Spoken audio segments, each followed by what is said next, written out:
This is the story of a man whose pet dog was brutally killed by some goons, but he did not know that this man himself is a very big mafia and the whole underworld trembles with its name. This story begins with a man named John Wick soaked out of his car. He takes out his phone by sitting on a wall and plays a video in the phone. In this video his wife was Helen, who is no longer in this world. John gets a little emotional after watching the video, and with this the story goes flashback. One morning John wakes up from the bed with his sad heart because today his wife has a funeral. In fact, his wife had a dangerous disease that took her life, but today was going to be the worst day of John's life because he had to say goodbye to a person whom he loves the most. Once upon a time John and Marcus used to work together, but then their lives changed and their paths got separated. Here John felt that Marcus might have given him has come to persuade him to work together again, but Marcus had come only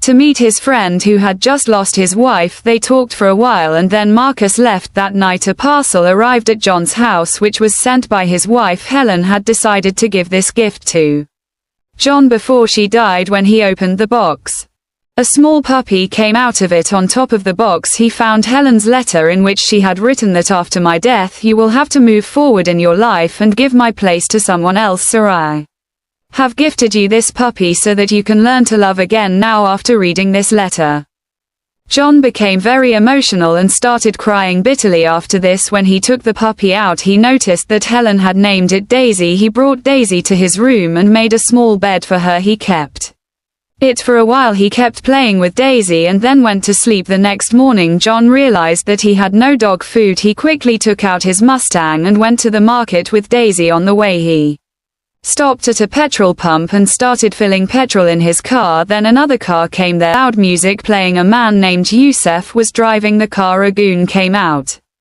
who was the son of Gago, the biggest gangster of this country. Joseph's friends went inside the shop and Joseph started talking to John. He praised John's Mustang and asked him its price. On this, John said that his car is not for sale and he does not want to sell it now. In anger, Joseph came to John's window and started abusing him in Russian, but our John Wick did not play any dirty tricks. He also abused Joseph in Russian and went away. That night when John was in his room, Daisy started barking loudly because she had to go to the bathroom. When John came down with Daisy, he saw two masked men who had entered his house before he could do anything. A third man attacked him. Now these three together beat up John badly and asked him for the keys of his car, but when John did not tell them anything, they started vandalizing his house. During this, Daisy hid under a table, but unfortunately a goon saw her and killed her by breaking her neck. After this he came to John and removed the mask from his face, and now it was revealed that this man was none other than Joseph. He punched John and made him unconscious and left from there with his car. After a few hours, when John opened his eyes, Daisy was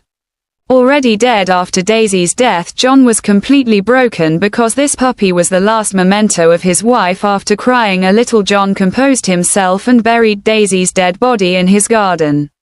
Meanwhile, Joseph buried John's body. He took the car to a man named Relio. Relio runs a garage where he repairs and modifies cars. Yusef told Relio that he needs new papers and a new number plate for the car, but when Relio saw the car he immediately understood that the car belonged to John Wick. He got scared and asked Yusef where he got the car from. Yusef told him the whole story of how he stole a man's car and killed his dog in front of his eyes. On hearing this, Relio slapped Yusef hard and asked him to get out of his house. In anger, Yusef also said a few things to him and left. Meanwhile, John cleaned his house and immediately reached Relio's garage. He asked Relio about Yusef, to which Relio told him that his car was stolen by Yusef and his dog was also killed by him. Hearing this, John bought a second-hand car from Relio and went in search of Yosef. That night Relio got a call from a mafia named Vigo, who was actually Yosef's father. Vigo was abusing Relio because he had slapped his son, but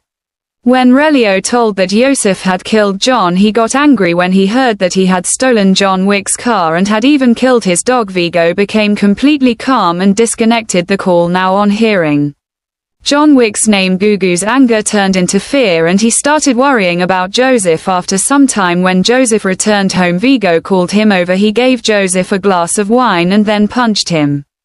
Hard in the stomach, Joseph could not understand why his father was beating him. He even tried to ask, but Vigo kept beating him. After a little beating, Vigo told Joseph that it was not your fault that you stole someone's car or killed someone's dog, rather your fault was that you stole John Wick's car and killed his dog. Vigo told him that once upon a time John Wick used to work with him and the entire underworld knew him as the boogeyman. One can guess how dangerous John Wick is from the fact that once he killed 3 people using a pencil. He was so dangerous that even the mafias of the world were afraid to mess with him. The work that seemed impossible to everyone was a cakewalk for John Wick, but one day he met Helen, and after that he left all his wrongdoings. When Joseph came to know the truth about John Wick, he realized his mistake and his face turned pale due to fear. Gago said to Joseph, "Look brother, if John Wick is out to kill you, then your chances of survival are 0, but still I will try to save you because unfortunately you are my son now." As soon as Joseph leaves from there, Vigo calls John Wick and takes up the matter. He brings some guns and lots of gold coins from Sultan Keshwar. Gago had no other option, so he decided to kill John Wick. That night he sent a team of 12 hitmen to John Wick's house so that he could kill him, but our hero was also ready for this. He easily killed all of them and ended this bloody game by stabbing the last hitman. Then the doorbell of John's house rang because a policeman was standing outside. The name of this officer was Jimmy. He knew John from before. When Jimmy saw the bodies inside the house, he asked John if he had joined the underworld again, to which John replied that he was just settling some old accounts now. After the officer left, he called some people who were helping him clean up a crime scene and dispose of the bodies. They were experts and they had cleaned a lot for John Wick earlier. Also, they cleaned the whole house very quickly, and before leaving John gave them some gold coins. Meanwhile, Vigo met John Wick's old friend Marcus and gave him an offer that if he kills John then he will get $2 million in return. Marcus liked this offer and he happily took the contract to kill John Wick. After this, John stayed in a hotel so that he can be saved from Vigo's goons. Actually, this hotel is very special because it is used only by underworld criminals, and there is a rule here that no one will shed blood inside the hotel, and if someone does so then he will have to pay the price for it by giving his life. When John came inside the hotel, he found his old friend Perkins, who was already present in this hotel. The owner of this hotel's name was Winston, and he was an old friend of John. John met Winston and asked him about Yosef. Here Yosef told that Yosef parties every night in a nightclub named Red Circle. On getting the information, John collected a lot of weapons and quickly he reached that night club, and first of all he killed 2 guards who were guarding Yosef. After this he went down and whoever tried to stop him, John killed him. Yosef was spending his night with expensive alcohol and beautiful girls. When John reached Vika, as soon as he arrived there, heavy firing started and John very cleanly killed many of Yosef's guards. However, Yosef, seeing the opportunity, came out of the club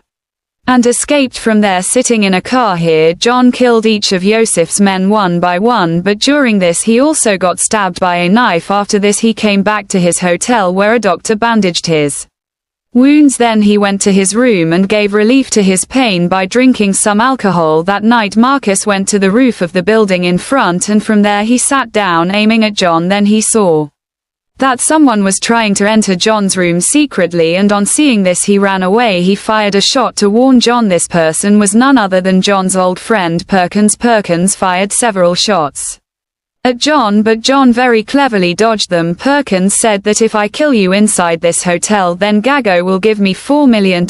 Soon a scuffle broke out between them, but despite being injured, John caught hold of Perkins and put a gun to his head. Here Perkins tried to save his life. For this he gave some information to John about Gago. He told that Gago keeps all his money and important files hidden in the basement of a church. Now after getting this information he made Perkins unconscious and asked his friend Harry, who was present in the next room, to keep an eye on Perkins. After this he came to the church where Vigo had hidden his treasure. As soon as he entered the church he killed all the guards and threatened the fake father there and took him to the vault. He took out the ladies present in the vault and set fire to all of Gago's treasure. When Vigo came to know about this, he rushed to that church, but his John was already present there. He showered bullets on all of them and kept killing all Gago's guards one by one. But unfortunately a car hit John and he fell on the ground and became unconscious. When John opened his eyes he found himself tied to a chair. Vigo caught John but did not kill him. Actually he wanted to know why John was doing all this for a small dog. To this John replied that it was not just a normal dog but was the last memento of my wife, and Joseph took that away from me. He told Gago that now you have only two options: either you tell me Joseph's address or you also get shot along with him. Gago ordered his goons to kill John and went away from there. Meanwhile these two goons wrapped John in a plastic bag car, started choking him. Marcus was present in the building in front and was watching all this from above. He fired a shot in time and killed one of the guards. Here John also showed his magic and knocked out the other guard. After this he came out of the building with a gun and started firing bullets on Gago's cars. He killed all the goons of Gago present in the cars and then asked Gago about Yosef's address. Now out of fear he tells John that he has hidden Yosef in a safe house in Brooklyn. Here Yosef is having fun with his friends and many armed guards are deployed outside the house for his security. Now soon John also reached this location and killed all these guards one by one. John blew up all their cars with a bomb so that this time Yosef could not escape from here. After this he entered the house and found Yosef and shot him in the stomach. Joseph kept begging for mercy but John did not listen to him and ended his game by giving a headshot. After killing Joseph he went straight to Marcus and thanked him for his help, but Perkins saw them together and understood that Marcus had betrayed Gago. One night Gago's goons surrounded Marcus and took him to Gago. They beat Marcus to death and then called John to inform him about this. After this Gago left for his helicopter so that he could leave the city. Meanwhile the hotel owner Winston called Perkins to meet him and here 4 people killed him. Perkins was killed because he had broken the rules of the hotel. When John found Marcus' dead body he became furious and set out to kill Gago. On the way he saw Gago's car and he jumped into his car. Gago hit John hard. Here John sent his most dangerous goon AV to kill him, but John finished off AV in a moment. Meanwhile Vigo tried to push John's car and make it fall, but John jumped out of the car at the last moment. After this both of them started fighting and Vigo tried to stab him, but instead of escaping from this attack John stabbed the knife in his stomach and broke Vigo's hand and made him fall on the ground. After this John took out the knife from his stomach and stabbed it in Vigo's neck and killed him. And now the story comes back to where it started. John watches his wife's video and gets some courage after seeing it. After this he goes to a dog shop and bandages his wound. After this he picks up a dog from this shop and takes it to his house and with